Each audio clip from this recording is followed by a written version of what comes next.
this video I will show you my wet glove technique. So what are you going to use? Obviously caulk for the gun. In this one I have a warm water, just basically water. Fast caulk will dissolve in the water pretty fast, and that will give you a nice smooth finish and also keep you clean.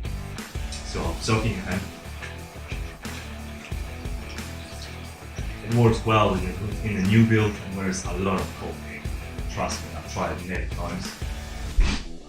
So obviously, applying it.